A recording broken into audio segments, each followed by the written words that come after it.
Hey everyone, welcome back to Evony with Genghis. Gonna talk about low coiners, free to play again, continuing on with a theme I have. And this one is going to be sub generals. I got a question the other day in the Discord. You want to join my Discord? Link to do so is in the description to the video. And basically it goes like this. Hey, what should I be using as a low coiner on my subs? Well, to tell you to honest truth, it's not all the same for every low coiner, right? There's different types of low coiners. Today we're going to talk about full ghosting low coiners. Then in a future day, we're going to look at T1 trap low coiners, and then we're going to look at a larger low coiner who's not like a no coiner, but they will join rallies. There may be the 8th or ninth best player in their alliance, and they are, going to need to debuff some stuff that other people don't need to debuff as a low coiner, like Siege. So first thing we're going to do today with low coiners, full ghosting low coiners, is understand what exactly they do when they're playing, right? So what they do when they're playing is they full ghost, and they rely on like deception and tricks. They're at a temple or a building in a battlefield, and they're basically just going to be attacking that building, putting a march in, hoping that someone sends a march that they can then hit and then pull out. And you got to be playing games, right, as the low coiner. You're a low coiner, so you're probably not going to have All-Star Dragons. You're not going to have Amaterasu to make a real ground march. You might have Wonder One, but that's about it, right? So you don't have to worry. The beautiful thing is you don't have to worry about defense. You don't have to worry about which sub-generals you have on the subs to defend, because you have no troops at home. You hide them. That's why you're a full ghoster. And if you're only close to a full ghoster, guys, don't forget to use the bunker. You can hide some troops in there. So, ghosting is better, though, because you can drop the ghost and switch your marches. So what kind of sub-generals are you going to want? So first thing, let's go in here. Let's go to portraits. Let's switch to subordinate city. And there's a lot of European ones. A lot of them are really good, and they're accessible to free coiners, like Jan Carroll. Unfortunately, Jan Carroll doesn't help you much as a low coiner. He will, or as a full ghoster, he will help the future full low coiners, but not the full ghoster. So he's just going to sit there and pretty. But you know what's cool about this game? It evolves, and you might not always be a full ghoster. I know if I was to start over, I'd start as a full ghoster, then I'd switch to a T1 trap, then I'd switch to a rally guy. So keep these generals. But there's some other ones here that people like. Baldwin. Not ideal for a full ghoster, because as a full ghoster, we're going to rely on killing horses. So we want to debuff horse HP. And we can have some archer debuff as well, because we might kill some archers when people put archers in to try and kill our horses, because that's going to be our second attack. We're going to kill with archers. They might put ground in, and we might try and kill their ground with horse. But keep in mind, the full ghoster is going to have, a low amount of buffs, shall we say. They're going to be at like 1,200, 1,400%. So Baldwin doesn't really help you because he's only range attack, and his other stuff doesn't really help horse HP. Mark Antony's an interesting one because he does more range attack debuff than the generals we're going to talk about, but he doesn't quite get the horse HP up enough.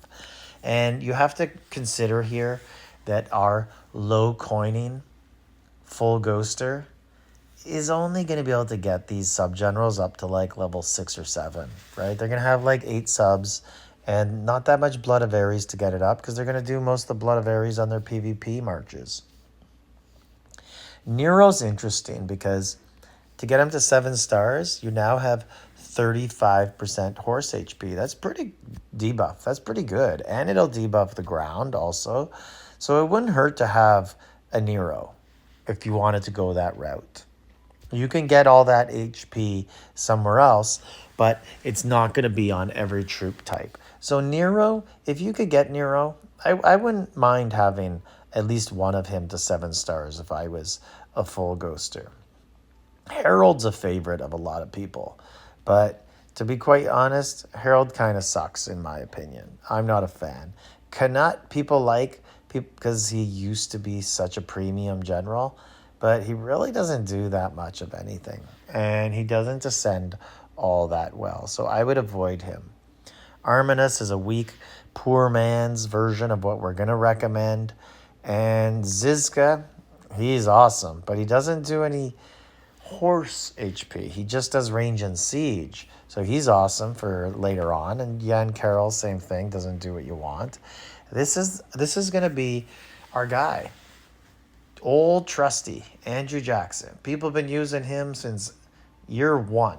He was the best, and he's still really, really good and serves a really good purpose. So 20% range attack, 20% horse HP.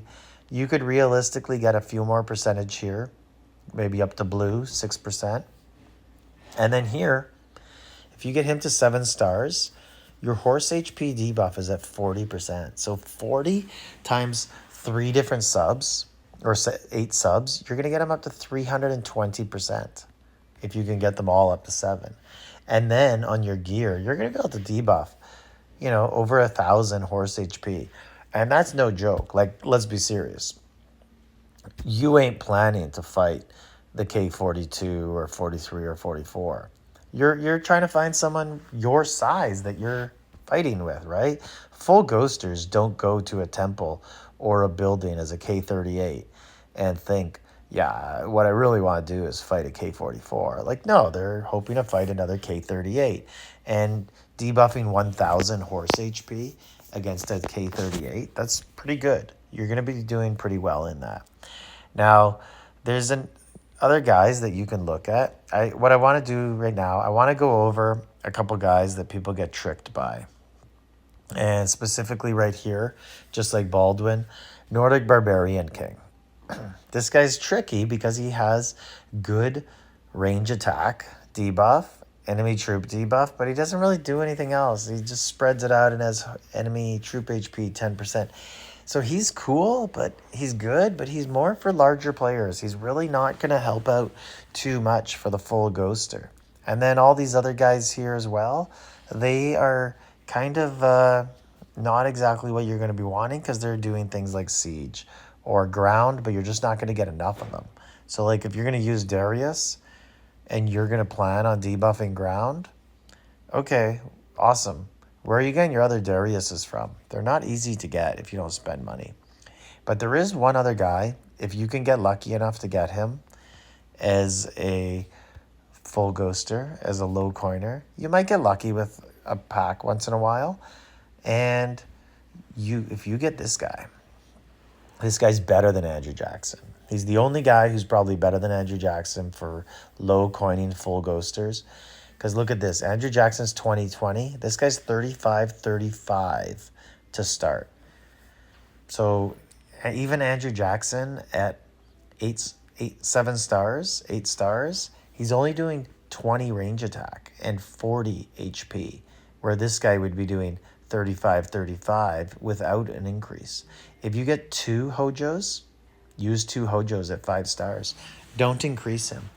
I wouldn't even consider increasing, like merging them and having a 6 star instead of 2 5 stars, unless you got all your Andrew Jacksons to 7 stars, and then you just need more room, and then it's like, okay, well, now I might as well. So that's basically it. Super simple for the low coining full ghoster. Just get all Andrew Jacksons. If you want to throw a Nero in, that's okay. But for the most part, you're going to be really, really well off with just Andrew Jacksons. The reason why I wouldn't diversify, I wouldn't recommend adding a CC. So do I have her still in here? Yeah. So I wouldn't recommend adding her because there's just no point in, like, you're a low coiner. You got to pick what you want to do, right? What you're good at. If you want to go the route of debuffing ground and attacking with horses, then forget what I said about Andrew Jackson and go with all CCs and Neros and debuff every amount of defense and HP that you can. But if your main attack is going to be archers, you got to go with Andrew Jackson. If your main attack's going to be horse, you should be going with Cece and Nero's. If your main attack's going to be ground as a full ghosting low coiner, you're going to fail. Let's just go with that, okay? There's no reason for you to be debuffing debuffing with a ground attack, because you're not going to have an all-star dragon, so you're not going to have Amaterasu, and it's just going to fall on flat on his face, because 1400 buffs with ground attack just aren't going to cut it. You got to get those ground attacks at least into the low 2000s if you want to start to be successful. So focus on horse or archers as your attacks as a full ghoster. Let me know in the comments, are you a full ghoster? I'd love to hear from you guys. What are you using for your debuff sub generals? And let me know any other comments you guys have about it. Let some people read some comments in this and get other opinions for this. And like, subscribe, leave a comment.